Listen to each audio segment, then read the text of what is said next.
Shalom Israel. First and foremost, I want to give all praises, all honor, and all glory to Yahweh, Ba'ashem Yahushua, Ba'ashem HaKadosh, that wanted the apostles and also great millstone for teaching us his truth, peace, and blessings. The hope elect of Israel Shalom. Yahweh is the name of the Heavenly Father, and Hebrew Ba'ashem is the name, and Yahweh Shai is the name of the only begotten Son. Background lesson, and as you see in the title, World War III is on the rise. As you're seeing, tensions are continuing to build between the nations. And obviously, this main situation that's taking place, dealing with Israel versus Hamas, this war and conflict that's breaking out, which very well may be the main kickstarter in order to bring about World War III. Because you're also going to have other nations, allies are going to be called upon for aid, for help, which once again is going to involve other nations. So, Yahweh Ba'ashem Shai is stirring that pot, which is obviously going to reach a breaking point, which is going to be World War III, which we are coming into. As you've seen wars, it's like wars and rumors of wars and these end-time signs, as well as these end-time prophecies that would take place and play out before our Lord Yahweh Shai will return. So we're going to get a few scriptures at hand. Just a quick lesson through the Spirit. It's the book of Joel, chapter 3, verse 9 through 13. It's ultimately going to the times that we are in and just everything that's taking place right before our very eyes. Now this is verse 9. Proclaim ye this among the Gentiles, prepare a war, wake with the mighty men, let all the men of war draw near, let them come up. So you have Yahweh Ba'ashem Shai stirring that pot, starting to rile up these nations. Verse 10. Beat your plowshares into swords and your pruning hooks into spears. And pretty much farming tools being turned to weapons of war. Going to these nations are preparing to fight. Which you also get in Jeremiah 50 and 9, where Yahweh Ba'ashem Shai is going to have these nations, come together to go against Babylon the Great, which is America. Read over from top one more time. Beat your plowshares into swords and your pruning hooks into spears. Let the weak say, I am strong. So you now have these nations starting to stand up against Babylon the Great. Verse 11, assemble yourselves and come all ye heathen and gather yourselves together round about. Thither cause thy mighty ones to come down, O Lord. Let the heathen be wakened and come up to the valley of Yahweh, for there will I sit to judge all the heathen round about. Yahweh Ba'ashem Shai is getting ready to judge this place. These heathen nations and also the wicked of our people. But you see Yahweh Ba'ashem Shai once again stirring that pot between these nations. Verse 13, put ye in the sickle, for the harvest is ripe, ready for the picking. Come, get you down, for the press is full, the fats overflow, for the wickedness is great. Now we're in Revelation 11:14. The second woe is past, and what does the word woe go into? Which we'll get right here. Now this is great sorrow or distress. Is that not war? But that's pretty much all the points that we need. I could get a little bit more if I wanted to, but it says express grief, regret, distress, which we'll open another tab for it. Calamity, affliction. That's really good right there.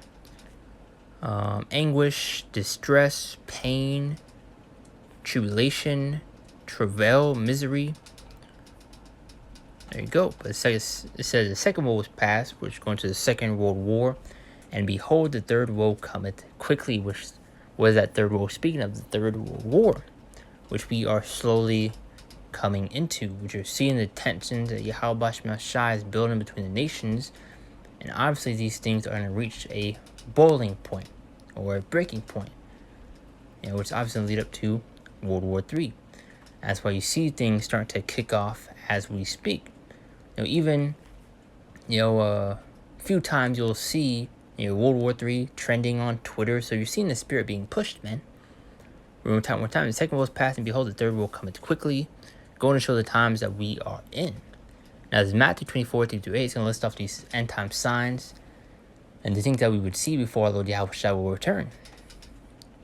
And as he sat upon the Mount of Olives, the disciples came up to him privately, saying, tell us, when shall these things be, and what shall be signs like coming of the end of the world? So this is going to list off those signs, which thing that we would see now take place. Verse 4, and Yahweh Shai answered and said unto them, take heed that no man deceive you, for many shall come in my name, saying, I am anointed, and shall deceive many. Be wary and careful of who you are listening to, man, and who are you following. Because you have a lot of these guys ultimately set up in order to lead you astray. A bunch of false prophets, man. especially don't allow these other Israelite camps that are promoting pretty much for you to take the MOTB, pushing that the MOTB is a spiritual mark, and all these different false doctrines, and just pushing a bunch of confusion, man. So you got to be careful, especially with how close we are to the end of this thing, man. Because more than a lot of these guys are really trying to keep you, trying to get you destroyed. Because guess what? They sold out. They took the bag. That recent situation where you have Chief Ephraim come out saying, all camps come together. Like he's calling the Avengers. Avengers, assemble. Pretty much. They're referencing that one scene in, Avengers Endgame. Like, it just goes to show how carnal a lot of these guys are, man.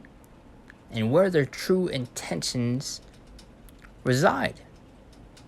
Because what does that have to do with this truth? With edification being pushed. With the elect being wakened up.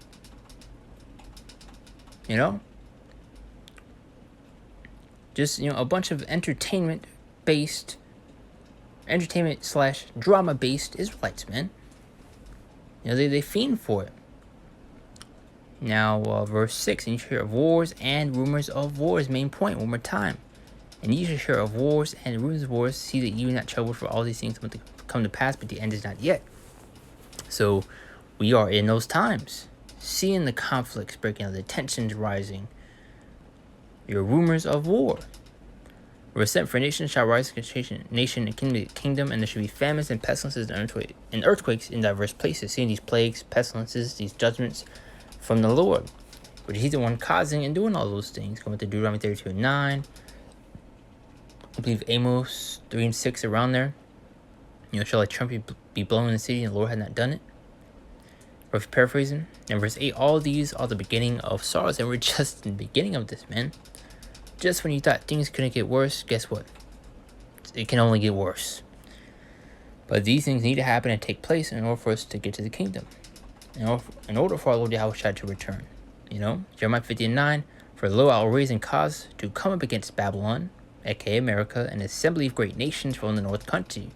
So you're going to have these nations start to come together against Babylon the Great.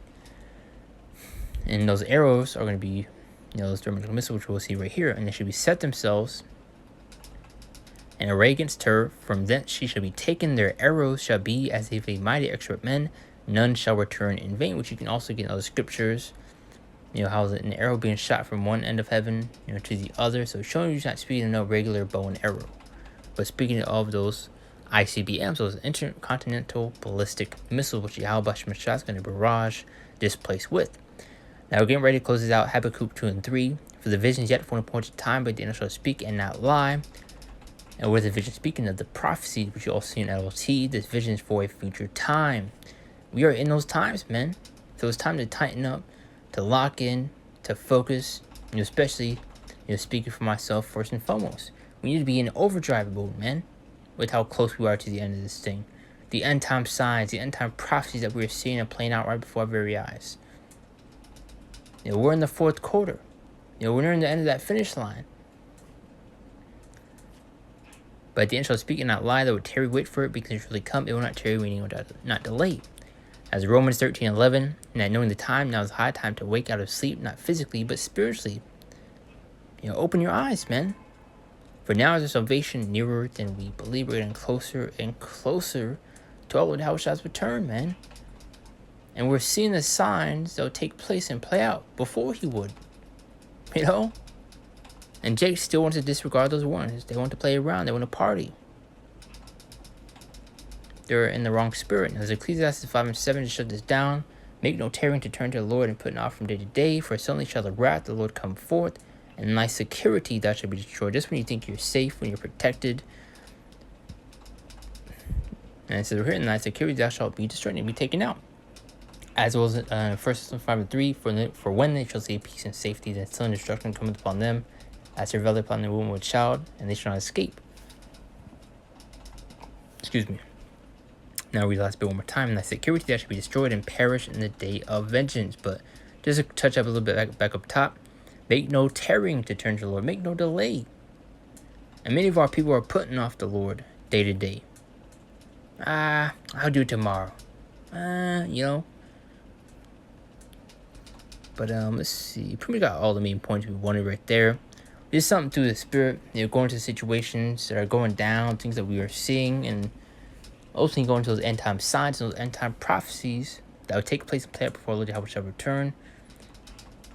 Going to show the times that we are in. It's not no time to be playing around. So, hey, focus up, man. But I do want to give all praises, all honor, and all glory to Yahweh Shem HaShai, Shem HaKadosh, the bunch of the apostles, and all script millstone for teaching us this truth, peace, and blessings to the hopeful elect of Israel. And Shalom. See you next one. Level 1.